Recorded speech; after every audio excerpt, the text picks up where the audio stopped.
Welcome to East Coast Averages, the podcast that brings you stories from everyday people from all around the world. Recorded on the east coast of Australia, I'm your host Nick, and each week we'll sit down with average people who have unique stories to tell. Let's peek over the back fence and see what's happening in other people's lives. I never know what I'm going to discover until I sit down and start chatting to them. East Coast Averages, today's guest I met at a conference. I've met him a couple of times at a conference, and we're having a chat over a few beers, and he said he came from Western Australia and does quite a bit of fucking gold mining, amongst other things, and I thought he was pretty interesting. So I asked him if he'd come on my show, and he said he would. So, yeah, g'day, Lucas. How you going? Yeah, good, mate. Yourself? Yeah, I'm not too bad. It's actually prospecting, not mining. Okay. Well, we'll fucking get into what the difference is in a minute. So, what's your story, man? Like where you're from? So I'm from Perth, WA, Western Australia. A place called Benchley. So it's a suburb just out of Perth. Oh, okay. Yep. And grew up in a town called Mundijong. Pronounce that. Yep. No. Yeah. What numbers on your the only thing I know about West Australia is you have the fucking town number on your registration. Your fucking not always. Oh, right. Well, that depends if you get a town plate or not. Oh, right. But no, not always. Yeah. So grew up in West Australia. Brothers and sisters? One brother. I haven't spoke to him in about 5 years. Longer. Is there a story there, Lucas, or we'll get into that later? You don't want to talk about it. Unless this is a counselling session. Okay. Yeah, maybe not. Well, I'll let that dog lie. All right. Well, given we can't give your brother the right reply, we'll just put that down to two brothers not talking for a little while. We won't go into it. Yeah. Yeah. All right. So you were born in Western Australia, and when I was chatting to you at the conference, I like the idea. You said you go gold mining, gold prospecting. Sorry. So when did you start doing that? Like, when you were growing up? Did you go out bush with your mum and dad a lot, like out in Western Australia? Like, no, not really. It's so it all started. I think it was about year 6, year 7. Went on a little trip with our primary school to one of the kids I went to school with. Back there, we had decent sized property, and he had a light horse regiment on his property, and so we got metal detectors, and we were sort of detecting the area, and we found relics, coins. Oh, so back in World War II, he had a light horse regiment base themselves on that property. Is that what you mean by that? Yeah. Is that World War I or World War II? And that World War I. Yeah, cool. I think it was, 1911 or something like that. So I found a heap of coins and buckles and bits and pieces, and I enjoyed it. I really enjoyed it. And that sort of nothing happened there, and life went on. So the school, I had another friend. So the school went specifically to that property to prospect for old things because they knew the army was there. Yeah. So the owner of the property gave us permission as an excursion for school to go out and see if we can find things, which we did. And to this day, the property's still vacant. The block next to the house is still vacant. I always want to go back and just give it another hit, but haven't got there yet. So fast forward a few years, a mate of mine, or mate of the family's, he pulled his kids out of school. They were at late primary school, and he did a trip around Australia. And he was only going to go for 12 months, but ended up doing 2 years. And I caught up with him one day and sort of got chatting, and I said, I'd sort of paid for it doing prospecting, gold prospecting. I thought, that sort of brought that flashback of going back in the primary school where I enjoyed doing that metal detecting. So I thought, fuck, I'm going to give it a crack. So, I took another mate out one day. I said, we're just going to go out gold prospecting, and didn't find anything first trip, but loved it, just out in the middle of nowhere, camping, seeing the piss.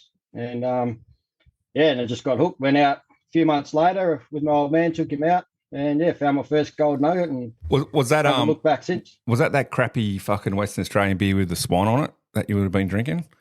Oh, is that what you drink over there? Fucking. I used to back in the day. Back in the day, that was what you drank.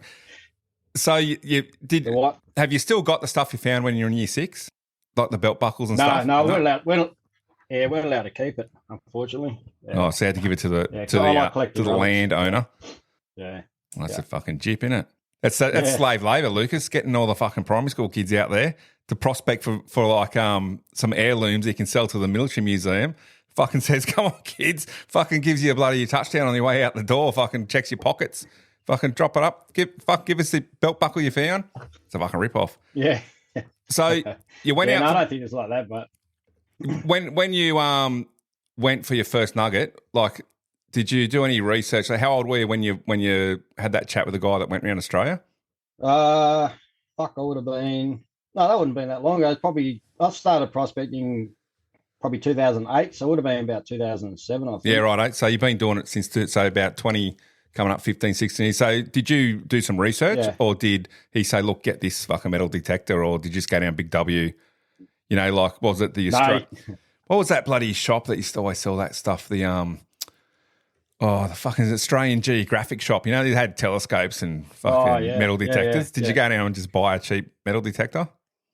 No. So it's a lot of research. I hired metal detectors for a proper prospecting shop for the first 10 years. It was just expensive. You're looking at $5,000 or $6,000, and back then, you know, being a young apprentice as I was, or whatever, young, and couldn't afford it. So I just hired it and went out a week, 2 weeks at a time here and there. And what sort of money were you paying for the hiring of the? About $250 a week, I think it was. That's not too bad. So I've become friends with the shop owner, and so he's got a bit of discount and stuff. Yep. And that's just in Perth. That's just in Perth. Yeah, and so what apprenticeship were you doing? I actually finished not long out of the apprenticeship. Boilermaker welder by trade. Oh yeah, cool. Specialised in welding. Fucking shit job. Don't like welding. Fuck. Well, what are you doing on the east coast of Australia, mate? You're supposed to be in Perth making fucking bank at some fucking mine somewhere, welding fucking machinery together. The reason, right? I was good at my job. I won apprenticeship of the year 3 years in a row. Yep. And I was good at welding, but I got treated like shit for the first 2 years. Almost pulled the pin in come to my third year. I was actually looking for other places to go. Yep. And back then there wasn't a lot of support for apprentices and whatnot. So I thought I stuck it out, finished. But I used to build all the stuff for the mining companies like Rio Tinto, Fortescue, you know, the big buckets, big trays, all that shit. And I used to go to mines all the time.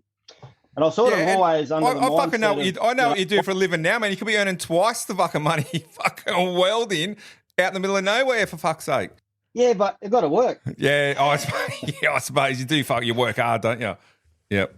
Yeah. So, you work and you sweat. They'll work shutdowns of mines, and I could have done it, but no, fuck that. You know, it's longevity and stuff like that. Yeah. So you were working on those big kick-ass fucking yellow trucks you see driving around. Yeah. Those ones, fucking, we built. It was the Southern Hemisphere's biggest facing shovel at the time. I can't remember. I think it was like 35 cubic meters or something like that. It was fucking ridiculous. So you guys just welded, so you had a design and you got fucking sheets of steel and just started building it.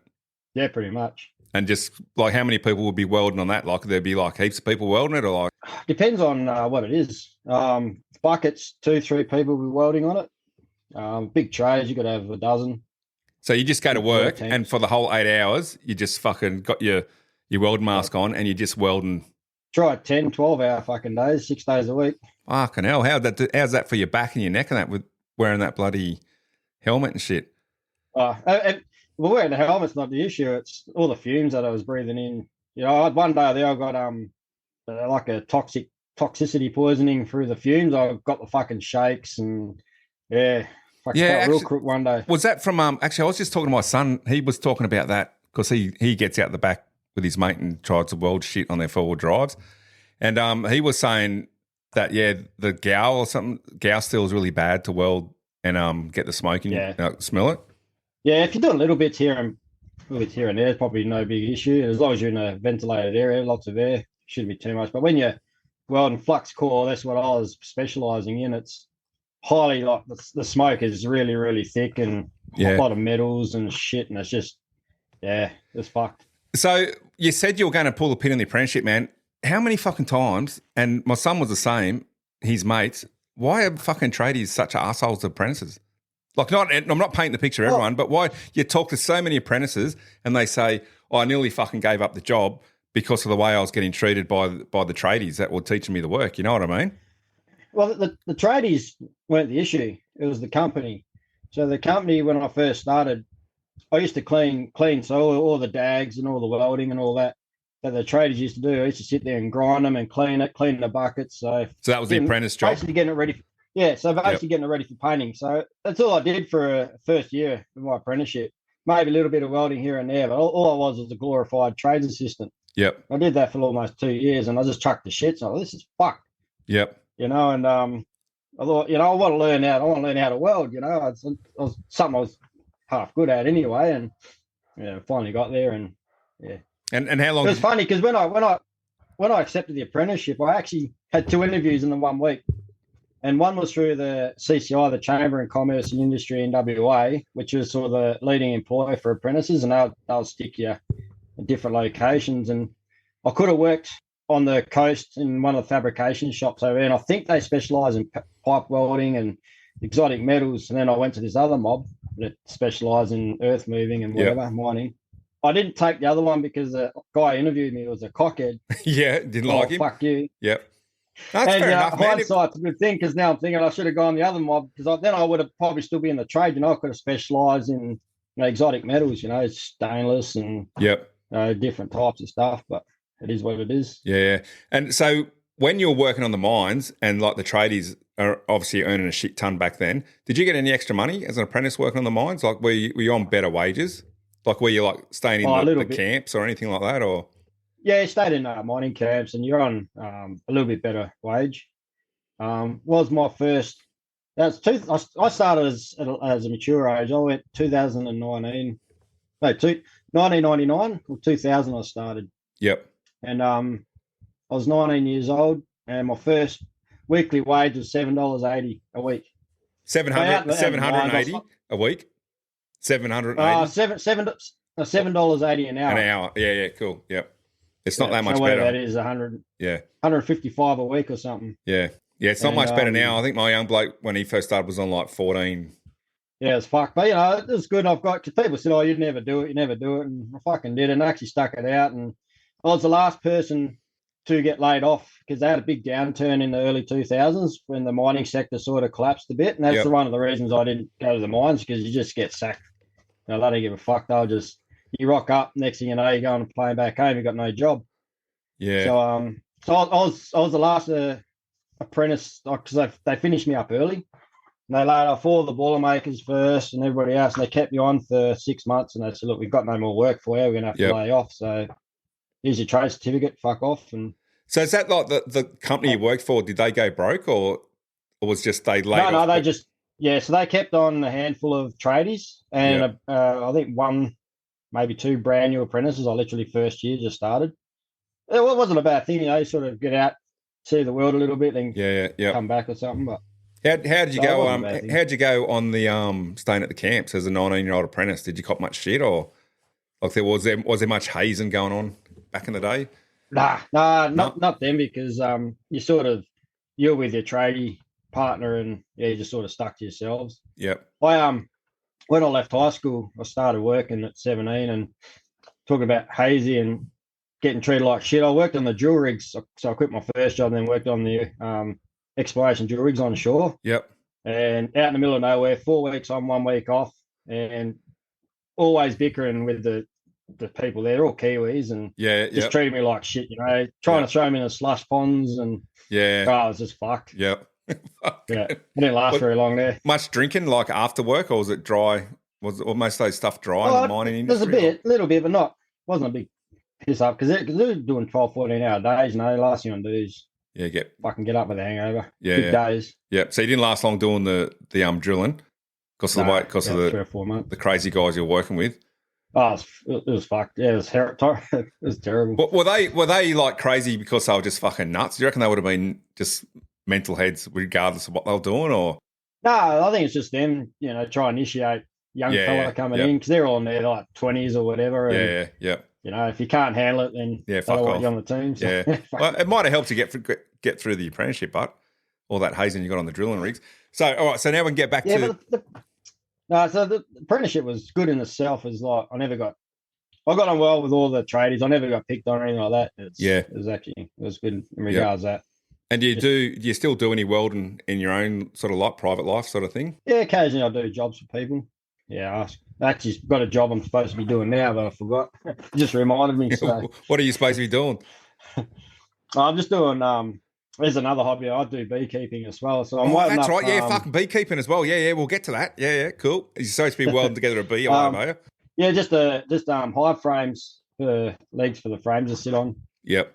For a shop, they've asked me to weld up. I'll eat for them. Yeah. Are you making money for that or? Oh, a little bit. Fuck all. Because the metal's so expensive, and by the time you throw an hourly rate on it, people go, nah, it's too expensive. Yeah. But these frames will last you forever, lifetime. You know, they're never going to break. Yeah, but they don't want to pay. They don't want to pay you fucking $60 an hour to build them together, do they? No, that's it. Fair enough. Hey, so you went on your first prospecting thing. You hired your fucking. Did you go into the shop, right? So you said, "Fuck it, I'm going gold hunting." So you just walked into the shop and you go up the bloke and said, "Want to fucking go and find some gold? What do I need?" Or did you research it and think, "Right, hey, this is what I need.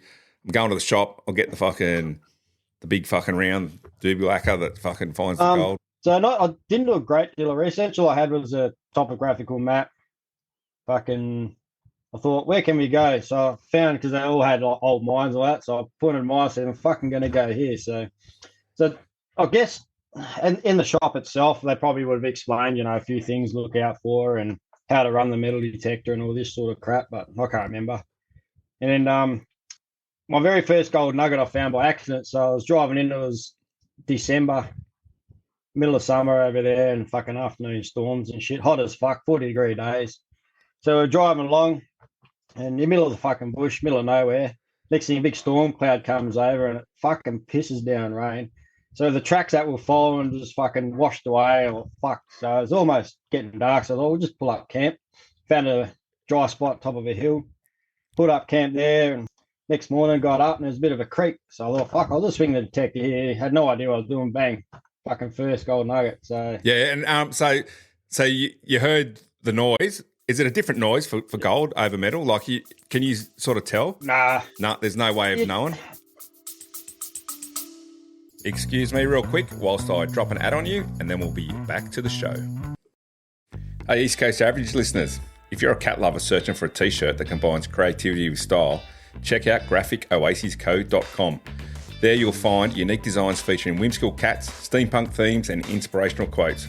Each shirt there is made with vibrant colours, sharp lines, and you'll look fantastic while showcasing your personality. So go and visit graphicoasisco.com and use East Coast Averages at checkout to get 15% off your first order. Elevate your wardrobe with graphicoasisco.com. Let your shirt do the talking.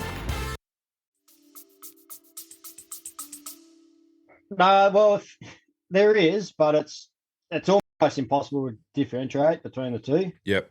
You get like a fine one sort of, because it's hard to explain. It's like a high pitched noise or a small wobble, depending on the depth, the size of the nugget, and all these other things. So at the end of the day, you dig everything because you just don't know. And the nugget that I found, because it was so close to the surface, it sounded like a bit of wire or like a tin can. It just like fucking blew my ears off. And I was picking wire up in the creek with all the fences and the shit. And it all sounded exactly the same. And so there it was. And so let's hear. So how big was the nugget? Like, take us through, Lucas. You're fucking going along. You got your fucking detector. You're thinking, fuck yeah, I'm out here finding some gold. Got this fucking, and then you hear the noise and you dig out your first nugget. Is that when gold fever hit you? Because you've said before that you're fucking done with you're absolutely fucking like hooked with gold fever. Was that nugget? Did that sort of like? Because I don't know what that feeling is. And you get this like weird look in your eye when you start talking about gold. It's like, yeah, I've got the fucking gold fever, man. Yeah, man. I need some fucking gold. Is that when it started? Like, was that first nugget and you saw it and you think, oh, I fucking love this fucking shit. I think that's when it cemented in my fucking psyche. Yeah. This is what I want to do. I fucking enjoy it. And it was funny you said that, the look in your eyes, because I actually went to a guy's house this morning, in the town that I live at, and he asked me, geez, I'm part of the RFS and he's an RFS. We got talking about gold and all that, and he goes, I want to try gold. He says, I think I've got gold on my property and all that. So I went up to his house this morning to have a look and have a chat with him. And he was saying, he said, because his missus is the RFS as well, and he goes, when we're talking about it, he says your eyes lit up. Yeah, yeah. And that's what he said. His missus told him. He goes, "Oh, Lucas' eyes lit up when you started talking about gold." I'm like, yeah, no, that's a fucking gold bug, right? Yeah. Because like I said, when I was talking to you about it at the conference, you fucking get this completely different look on your face. And it's like you stare off in the distance, like, oh, I want some fucking gold, man. Give me the gold. So what's that feeling like when you pick up that gold nugget? Like, is it like a fucking, I don't know, like you've just had a good meal, or your team's just won the grand final? Yeah, the very first one, I don't know. It's hard to explain. It's like a sense of euphoria and a sense of accomplishment as well, because you think, fuck, like it's not an easy thing to do, and there's a lot of luck involved as well as research. And but yes, it's a big nuggets that you chase, like the ones that are going to be worth lots of money. Even every little bit of gold counts. And any 0.5 a gram, 0.2 of a gram, it make you happy, you smile on your face. But the fucking big ones, it's like winning lotto. Yeah. If you won $1 million a lotto, mate, you're fucking you're almost going to jack off, are you? Like fucking. But I'm not fucking jacking off over gold. I don't want to know what you're doing with your fucking gold nuggets, Lucas. All right. Your fucking wife will come home, fucking walk in the room, go, oh, he's got the fucking gold all over himself again. He's fucking jacking off to the gold again. All right, we'll just shut the door and move on. So the first one you found was a big nugget, or was it a little nugget? And did you go? It's a decent size. You look at, it was 20 grams, I think it was, and that's a specie. So you got solid gold nuggets, which I've got, and you got species. So specimen is gold encased in rock and Yep. So which is not as worth as much money as a nuggie. It all depends. Collectors, depending on what their collector's looking for. So you got the gold price, which is your small golds and stuff. A lot of people just pay gold price for it. But if you got a decent chunk of gold and it looks good, or it's a specie, collectors will pay premium dollar for something like that. Yep. Yeah, that's funny. Depending on what it looks like and what people are chasing. And you went back to the camp that night and fucking had a wank, didn't you? No, I think I knocked back a carton. and then lost it. So is that the only one you found on that trip? Yeah, that trip. Yeah. I believe, yeah. Yep. Right, yeah, for a couple of weeks. Yeah, so one fucking I've been back to that same spot 3 times since and never found another fucking nugget there. Yeah. I don't know. It's just weird. Does it feel good going back to, like, is that you get to that spot and you think, fuck yeah, I love this spot. This is. Yeah, because you just know, you think, because the specimen that I got is quite coarse and sharp, so that means it's broken off a reef somewhere close by, and it hasn't been water worn, so it hasn't been rubbed around and washed and worn down. Yep. So I'm thinking, fuck, there's got to be a reef here somewhere. So I've been back trying to find it, couldn't find nothing. And has it been dug before? Like in the old days, has it been that area hasn't been dug before? No, about a few k's down the road there was a mine. Yeah. And the old man goes, he's got no fucking idea. He goes, no, it's coming from the mine. I said, it's not coming from the fucking mine. It's a sharp, specie rock, It says broken off a reef close by. It hasn't fucking travelled down the creek 5 fucking k's. And if it's travelled down the creek, that's when it gets that round nugget sort of look. And like the creek, if it's been like travelling down a creek for a long time, the turbulence that knocks the rock off it and all that kind of stuff. Is that how it works? Yeah, wears it down eventually. Yeah. So you pick up the specky, you took it back to the guy at the shop, obviously, when you returned your gear and said, "Oh, I found this." Did he say, "Yeah, that's fucking pretty good," or? Oh yeah, any gold you bring back, they're good. It's all fucking. And so tell the listeners, Lucas, around the world on East Coast Averages, where is this creek bed? It's somewhere in WA. WA is a big fucking place. Give me the fucking GPS coordinates to your creek bed. Yeah, I don't have that. You've gone all fucking quiet, mate. You fucking look around. I wouldn't have a fucking clue. Where'd you get that fish? Oh no, wouldn't have a clue. Where? Down the river there. Just fucking past. Yeah, somewhere just around past the bend. that, just that little bit past the bend. Yeah, just look for the big tree. Yeah, so you don't tell anyone about that spot, or? I took a couple of close mates back there, and we had a crack, and couldn't find anything. Nothing. And one of them's a geo, and he's been in prospecting for a long time as well. And did he get excited? Yeah, we couldn't find anything. Did he get excited about the look of the area? What's a geo? A geologist? Yeah. Okay. So Yeah, so he's right into it. He found a big patch up in far north Queensland years and years ago. He found like over a kilo worth of gold, fucking and hell. in a reef. Yep. So we went back there in 2014, and fucking that was another story. I wish I wrote a story and posted in the magazine. We got fucking chased off by helicopters. We got fucking chased by motorbikes. Fucking you know it. So this is where he found the kilo. You went back there, and obviously people heard that he'd found the kilo from there, and they were chasing you off because of that, or? Oh, this is like 20 years earlier, but we got a funny feeling they were growing dope out there. Oh, righto. Yep. They couldn't prove it, but they kept fucking chasing us off the areas, and we had permission to be there. Yep. But yeah, that was fun. That was a fun trip. They weren't getting close enough to you for you to say, man, I'm looking for gold. I'm not fucking fussed what you're doing out here. Oh, no, there's gold out there, and they're finding gold, but we don't know if they found it in an area of rich in gold or growing stuff. You know, they look like the growing type. Yeah. So the mate who found a kilo of gold, is that his white whale now? Like, is that trip that he found a kilo on? Is he on the? Yeah, he's on the fucking eternal search for that fucking to repeat that trip. Nah, no? We tried it once. Yeah. No, but I mean, he's always looking. When he goes away for 3 weeks, he's always comparing his trip. He wants to get another trip like that. Like, that's a trip of a lifetime. Obviously, find a kilo. But we've done trips like that. We went to Northern Territory and found a bit of gold. I think we found maybe 30 ounces all up between the five of us. And we know the spot where we found the gold. We know there's going to be probably hundreds of kilos of more gold, but it's under deep mud, so you need an excavator to get in there. Yeah. Would you be allowed to take an excavator in there? Don't know, because when we went in there, we sort of snuck in because we're on someone else's lease, and we sort of snuck in and found the spot. Now I think that lease, has been dropped now. So if you took that lease over, if you purchased that lease, you probably could. Yep. But trying to get people involved in it's bloody hard. All the mates that I went out with, they're sort of retiring now. They're just sort of giving up. So you've got to get people to invest in getting the equipment out there on a fucking hearsay sort of thing. Yeah. Yeah. Yeah, that'll be worth doing. How much does the lease cost you? Oh, I wouldn't have a clue. Depends, state by state, it's different. WA, depending on the size of the lease, a few $1,000s a year to tens of thousands a year, depending on. Yeah, and what's your favourite nugget that you've found? The one that you remember, and you go, that nugget's the one.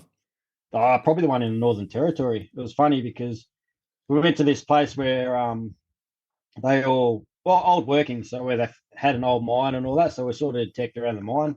And there's old mully keep, and people have been through this area before. And there's this old mully keep, and no one's detected it. Oh fuck! It's one of the first things you do is you detect mully keeps, just in case. And for people listening, a mully keep is dirt that's been dug out of another hole and just left there. It's been processed or been dug out, and so they've gone through it for whatever reason. And and there's this bloody star picket sticking in the middle of it. So I thought, fuck, I flicked it off. Detected, bang, fucking 20 gram solid fucking gold nugget sitting there. Right under this star picket. Fucking hell. And so what, you reckon no one's ever thought to take the star picket out, or they just haven't detected around it, or they said, that's the fucking star picket making that noise? Yeah, who knows? But it was a decent sized nugget.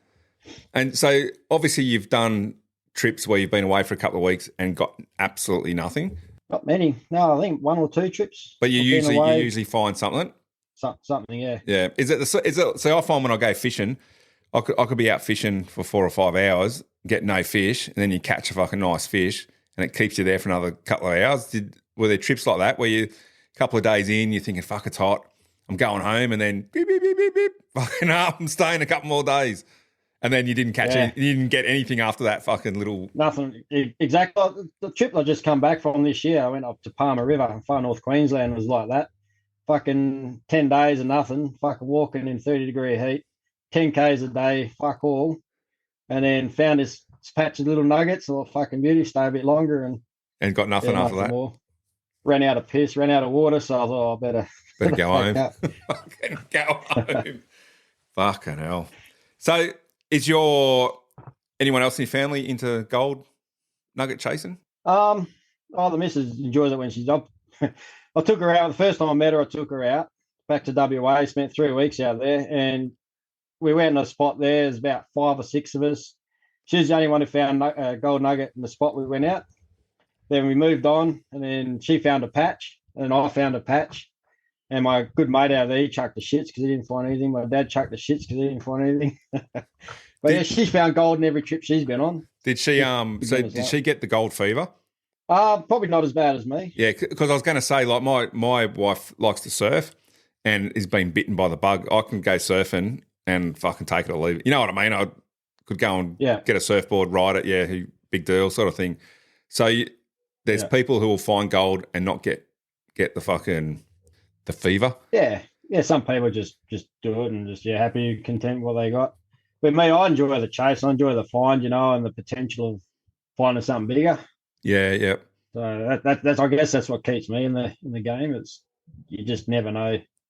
You find that life-altering nugget. The life-altering nugget that you fucking spend buying equipment to find the next nugget, and you never find. Yeah, exactly. Yeah. Well, so, that TV show on the fucking Gold Hunters show, those two blokes that were in Victoria digging they fucking got some big nuggets on that TV show, like some really big stuff.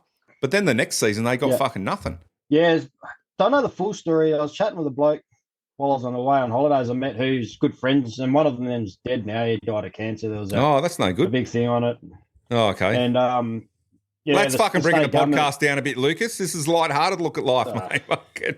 No, that's fucking no good, because they... Yeah, no, it was a bit clusterfuck, and the state government pretty much fucked them over.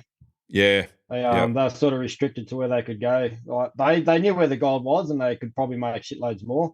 And if you saw on the TV, you see where they're digging old patio channel, you can see where the big creek was. Yeah. You can see where the moon craters.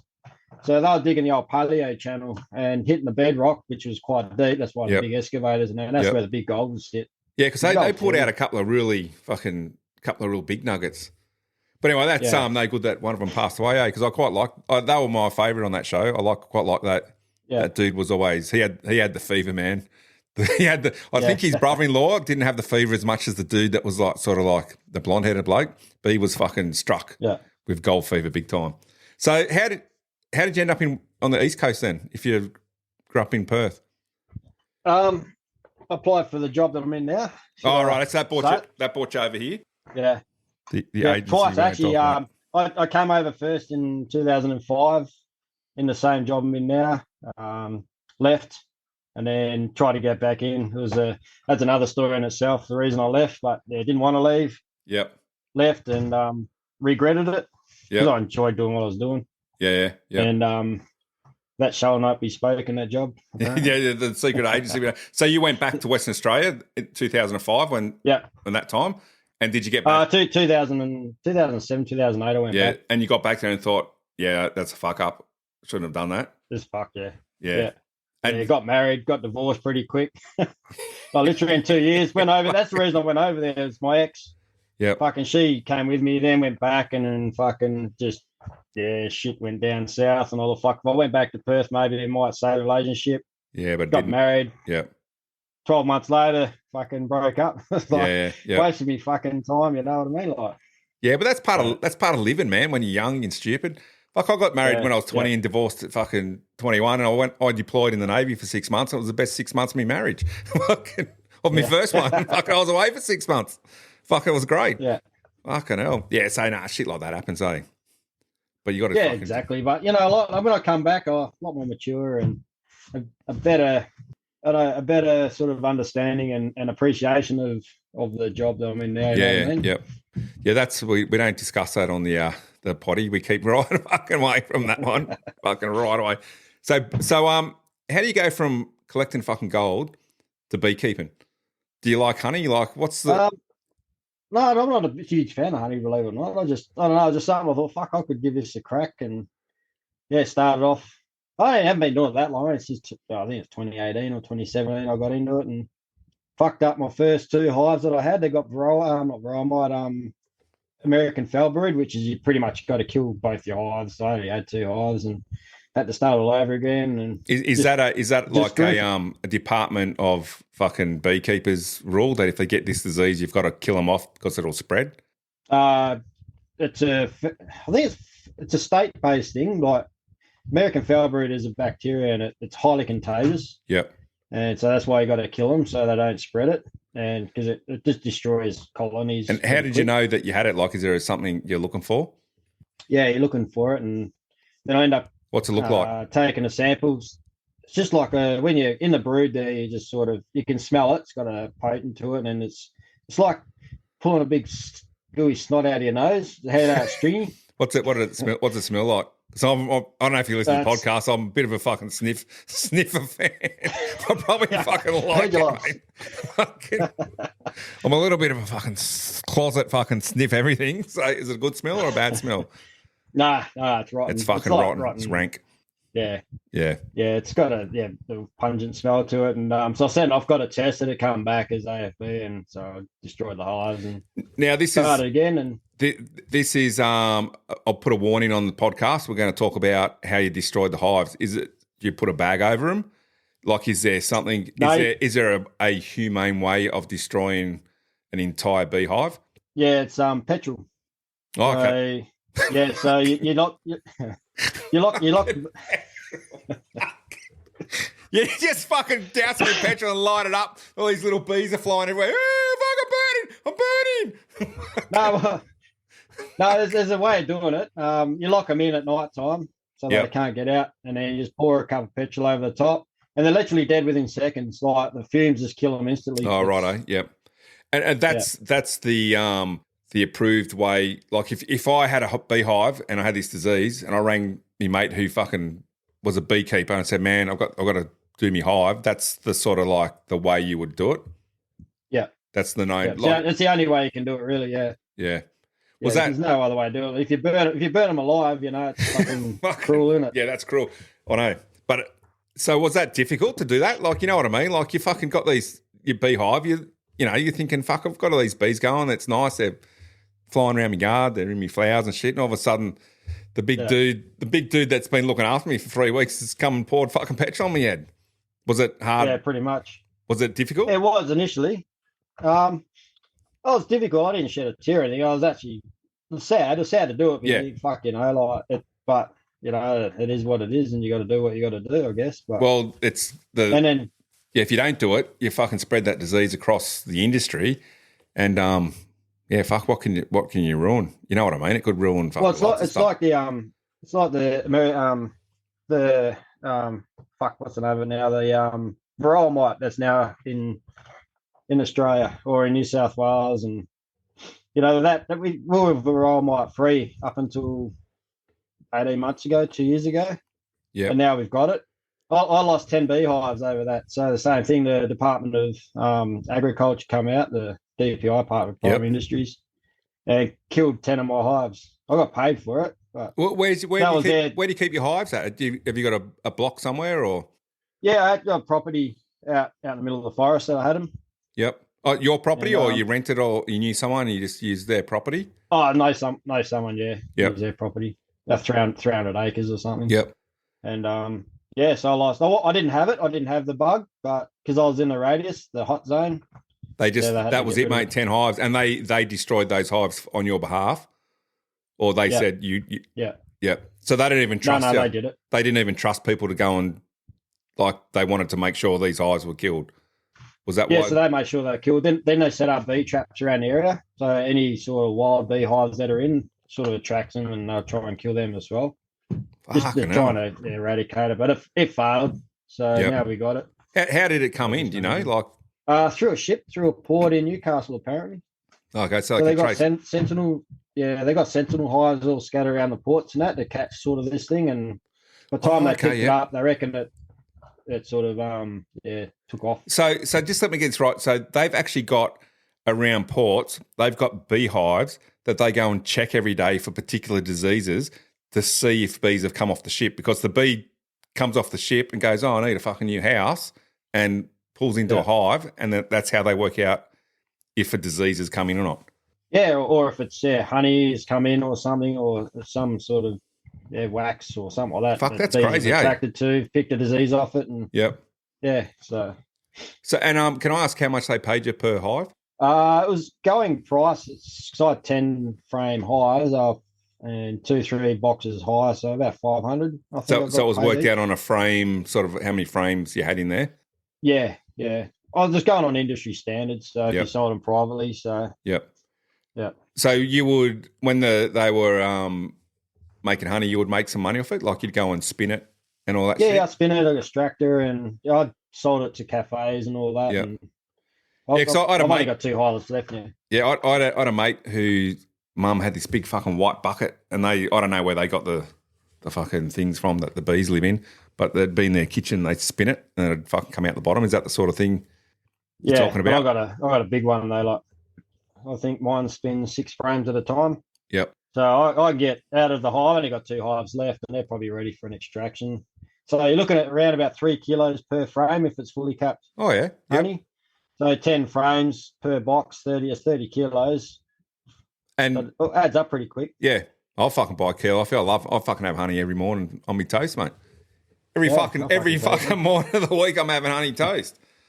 Fucking you're fucking throwing it away, mate. You're fucking pouring petrol on their heads at night. Fucking. Now that disease that was in the beehive, if you ate the honey, could a human catch that disease? No. Pretty much all the diseases I'm aware of that I understand are okay for human consumption. It's just it's more of an issue for the bees and the future production of bees down the road. Yeah, there's not many diseases that bees have that will affect humans.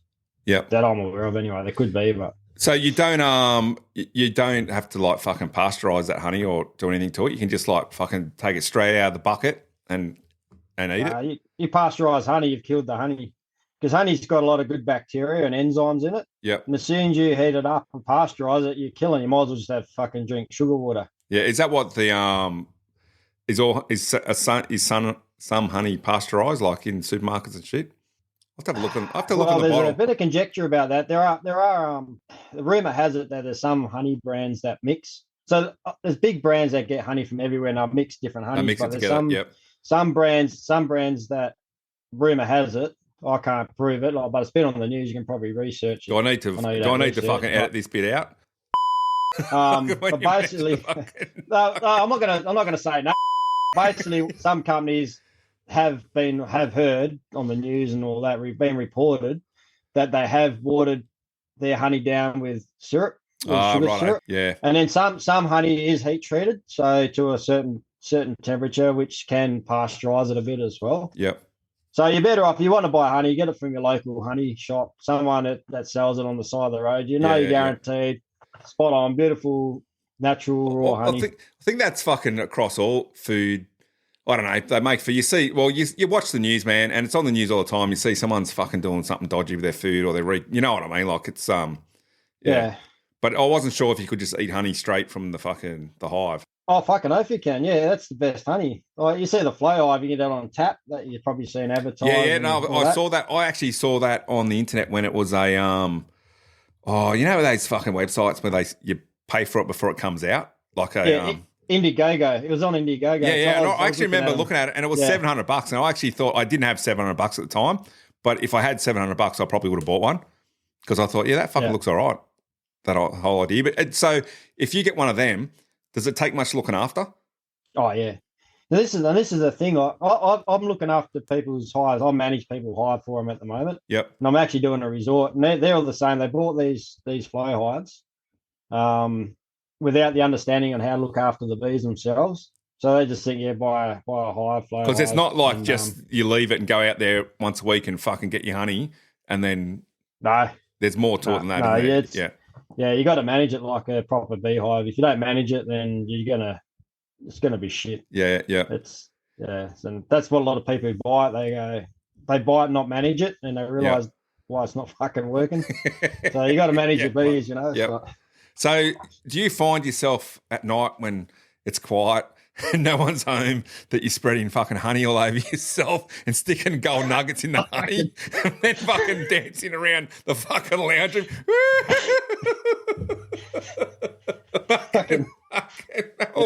I'll put that one out. No, I'm just saying you said that you fucking like gold, man. Like, so, I don't know. Gold. And honey. Doesn't? Gold and honey, I don't know. Fucking hell. So let's go back to the gold. If you collect the gold, right? Do you send it to someone to fucking process for you to get, You know how they like knock it into like a little bar or something? You can do. It's probably not the safest thing to do. I was going to say because you don't trust anyone with your gold, do you? No. I've got some that I did it myself. So it's not hard to get a crucible and melt it yourself if you know what you're doing. Yep. Plenty of videos on YouTube on how to do it. You can buy yourself a crucible and all the parts. How much? How many ounces of gold have you got in your house, Lucas? Oh, I don't know.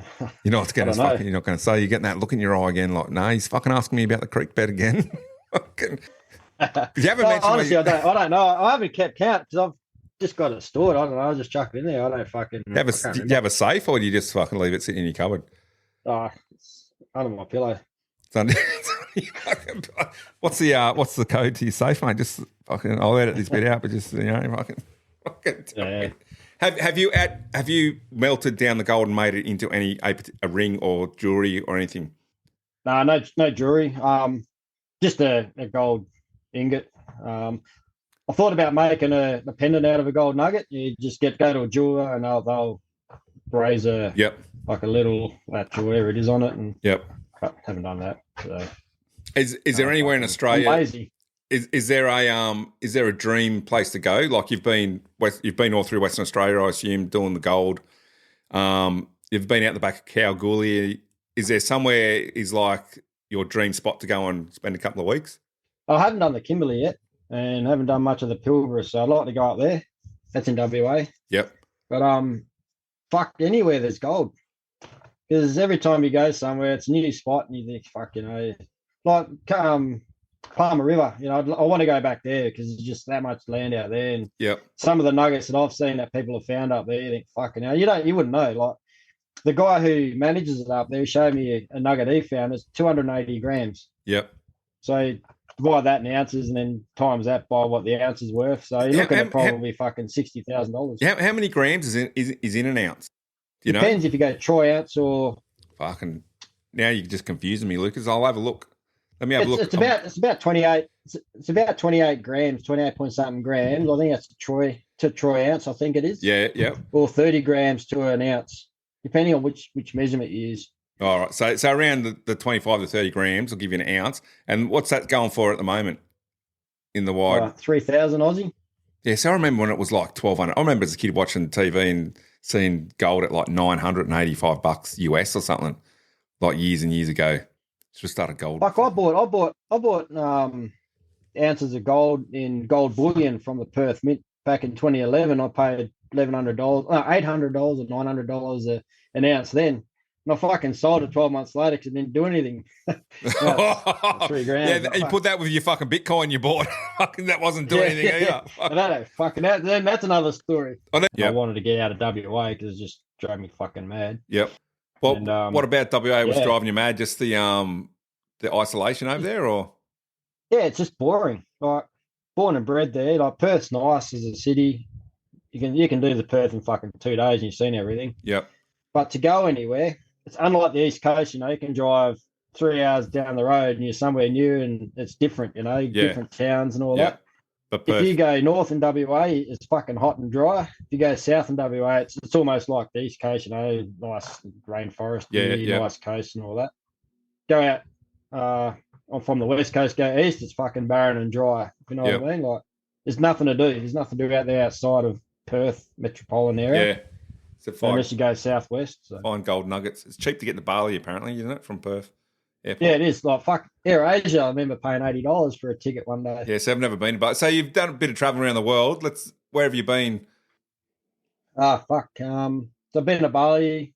How many times Thailand. Are you a bogan, Lucas, when you went to Bali? Would you be classed as a Bali bogan? What was that? No, not a Bali bogan. What's that? Have you got one of those?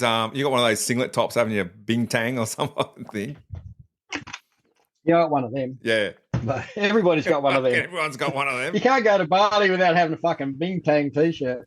Fuck, I'm never going to Bali. I've decided. I don't know. No, you got to go. No, not going to Bali. Well, I heard you're scared of flying anyway. So. Yeah, well, fuck, let's not bring it up, all right? Because it's pretty close to me going over to Hawaii, and I'm already fucking nervous. Okay, I don't want to talk about it. I haven't been on a plane since the year 2000 for me honeymoon. Flew to I Cairns. love travelling. Oh, no, fuck yeah. I flew to Rockhampton. Yeah, I did. So I've been on a plane. Fucking 4 planes, man. I'm the idiot that wants to stand up and clap when it fucking lands because I'm so happy I'm still alive. Yeah. No one else gives a fuck. They just fucking get up and get their bags. I'm like, yeah, we survived. So yeah. Yeah. So I've been Thailand a couple of times, like Phuket, fucking Bangkok, Philippines. I played baseball there. New Zealand, Fiji, Vanuatu, Canada, the States. I've done a around the world trip in 2017. That was fucking good.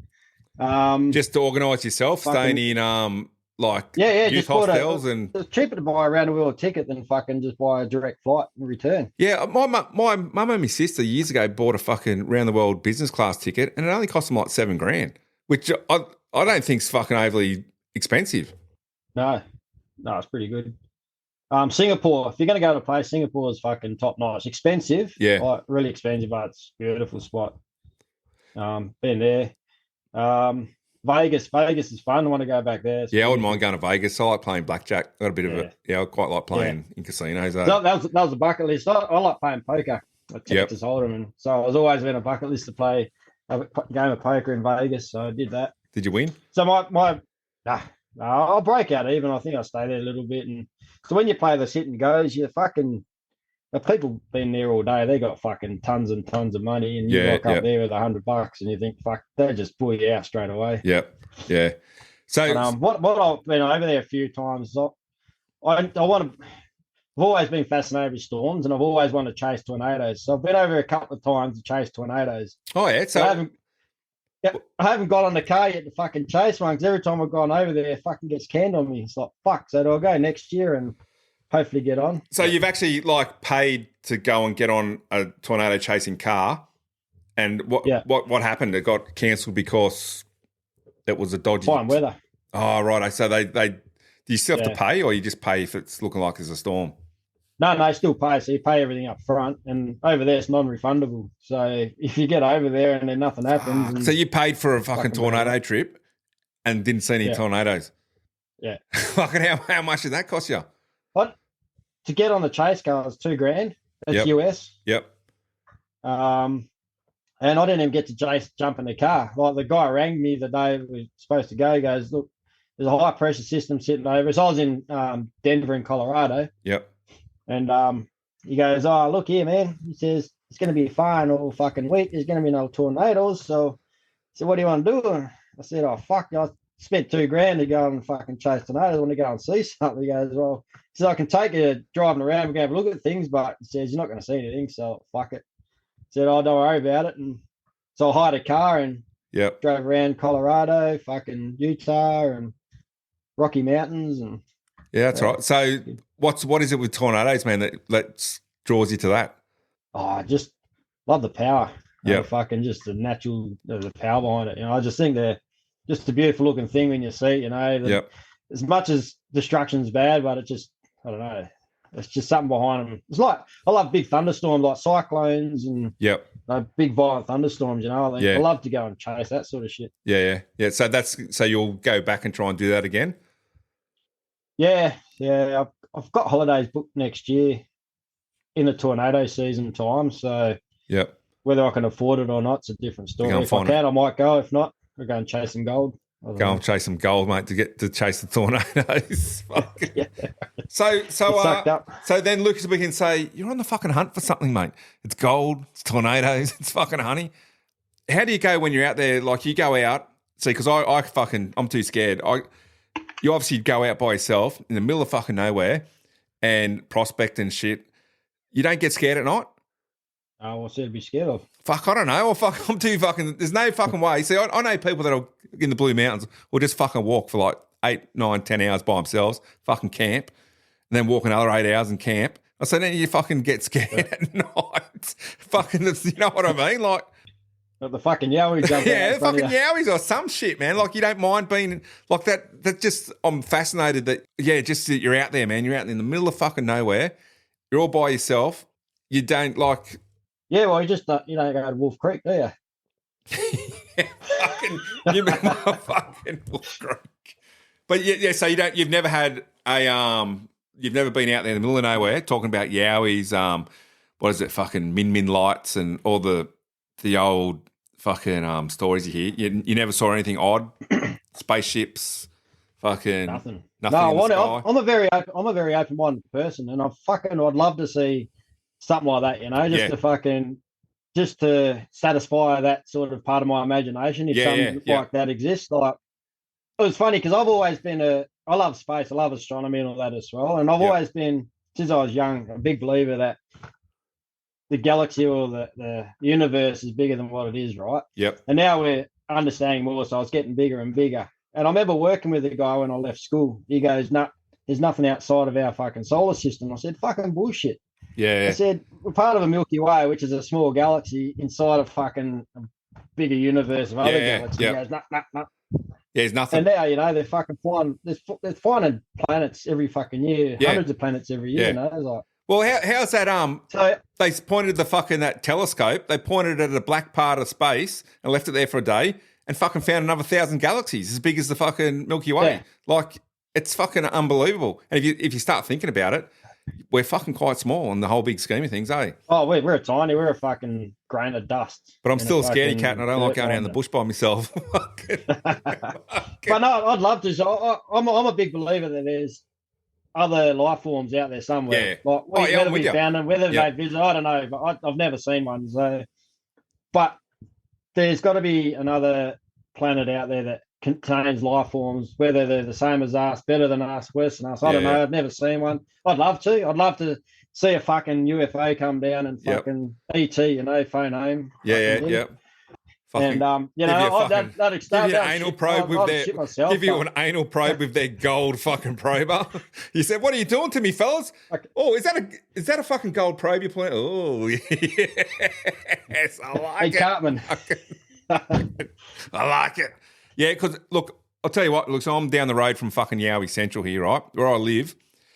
This particular area that I live in is renowned for fucking Yowie sightings. Now, you can't prove to me that they don't fucking exist, and you can't prove to me that they do. So I'm fucking open, right? I'm like you. I'm open to fucking hear stories and shit.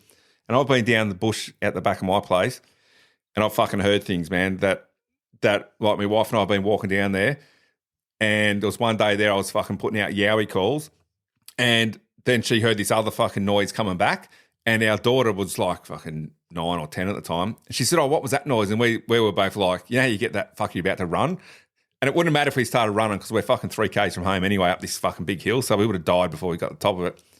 But we sort of said, "Oh, no, I didn't hear anything, Abs. Like, it's nothing." And we're both like looking at each other, and she's going, "Don't you fucking make that yowie call again." Fucking like she got the shit. "Don't fucking make that yowie call. I can hear something."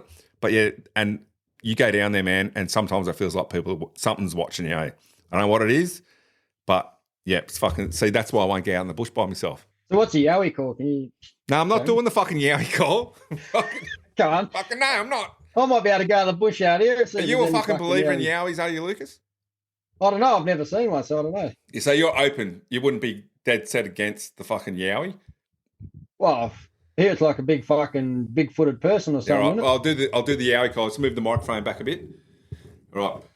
and I heard this yowie call on YouTube fucking and podcasts about yowies. Go out. You go out next time you're out in the bush, man, and you're fucking looking for gold. You fucking let that call out, and you'll hear there'll be yowies coming in. I fucking guarantee you. Fucking guarantee you, mate. Like seriously. I never know. Could bring something. And there's guys at work who keep telling me to do the yowie call. If they're non-believers, I fucking don't do it in front of them. They keep going, "Do the fucking yowie call, Nick." I say, "No, you don't believe, mate. The believers have heard the call. The non-believers can fuck off." So, yeah. No, everybody's heard it. Well, fucking, we'll see how many people listen to your episode first, and then they fucking heard it. So, they hear my voice, mate. They'll be fucking bailing out before the first 2 minutes. So, yeah, like I said, I'm constantly fascinated by people that can sit out in the fucking bush by themselves. There's a bloke at work who, like I said, will go in the mountains. He heard a tree knock one night. He denied. He's a yowie denier. But what he fucking explains was definitely a tree knock, and it was some fucking dodgy shit happening out there. There you go, fucking yowies. So, Lucas, what else have you got to tell us, man? Give us some give us some advice, mate. You're fucking full of advice at the conference. You're fucking 6 skewies in, but I'm yeah, exactly. So I'm very introverted generally. I don't fucking fuck off, introverted. No, I am until I have about half a dozen beers, and I'm fucking happy to. Yeah, so I'm a bit introverted, but I wouldn't have called you introverted at all. Oh, fucking oath, I'm introverted. Well, you go and spend. Yeah, I don't talk much. Yeah, I'm talking a lot now. Well, you just fucking spent an hour and 15 minutes. Fucking didn't shut up, mate. So we was talking about the gold. What are you asking? The fucking gold, mate. Got to fucking get the gold. I actually, you know what? I could be a gold. I think if I came prospecting and I found gold, I'd want to fucking prospect. I would go nuts and I'd buy all the fucking kit and I'd be out there doing it. Because I watched that. You're only a couple of hours from the fucking gold locations anyway. Like, you're not far from Bathurst and Orange and all that shit. Yeah, but can you still go out there and fucking wave it round and find the thing? Yeah. Just got to find the areas you're allowed to do it. Oh, yeah. So is there any place I can hire a fucking thing from? There used to be one in Bathurst. I think they're shut down. No, Mudgee, there used to be one. But... Well, we're coming up to the sort of end of the episode here, Lucas, and I always ask guests what advice they give to people. So we found out you're a mad gold hunter, you're a mad fucking honey bee, but you don't eat honey, and fucking a welder by trade. And you can come down and fix my fucking trailer if you like. My son tried to fix it, but he fucking fell off again after he did it. So what advice are you going to give people, Lucas? I know, be good to your mother. Be nice to your mother. I don't know, just fucking chase your dreams, I guess. Yeah, don't let stuff hold you back, and yeah, do what you want to do. I'd love to travel Australia. That's what I've always wanted to do, and I've fucking come close a couple of times. Yep. I'm still toying the idea of doing it, but yeah, having a mortgage now sort of changed that. Sort of fucking. So you want to like put a caravan together and fucking off you go. Well, I've got a caravan, so I can just pretty much go. Is your caravan like bits and pieces you've put together, like welded together and shit, or is it like pristine? I'm thinking after hearing this story, I reckon your fucking caravan, it probably fucking looks. I reckon you see coming down the street, you'd be thinking, is that caravan fucking roadworthy? It's got bits and pieces fucking of it everywhere. No, it's a proper caravan. I was lucky. Mum and Dad fucking came over last year and left it for me. Yeah. So, because they've given up. They're getting a bit old now. They said, I know you're going to use it, so you can have it. So that's all right, eh? That, so. Fucking thanks, Mum and Dad. Yeah, no, it's not a big one. It's only like a single axle, 16 foot. Yeah. But all right, we'll wrap this one up, Lucas. Appreciate you coming and talk to me. Fucking very interested about the gold. And if you ever find Big Nugget, I think you should come back on and fucking hear the story of the Big Nugget. You can be a show. You're probably a fucking skeleton sitting in that position. That's all I find one. Yeah, you know what? If you pan your camera around, there's probably a fucking 5 kilo nugget sitting.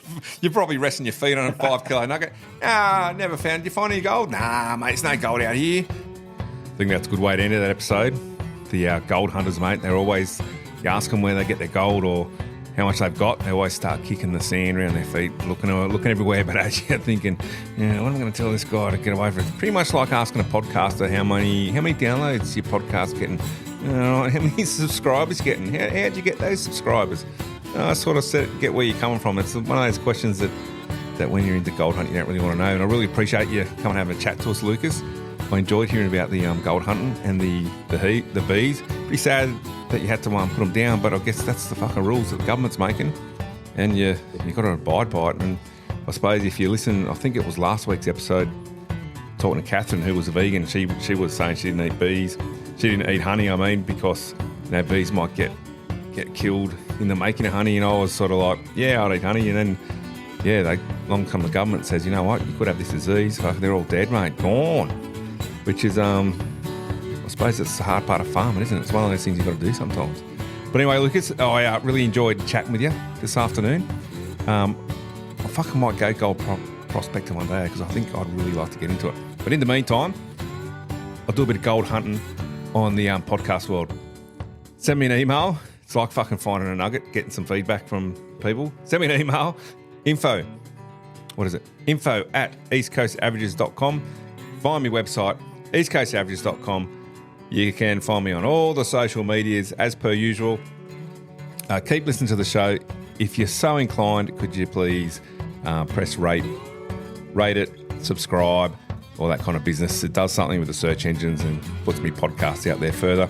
And until next week, I'll speak to you then.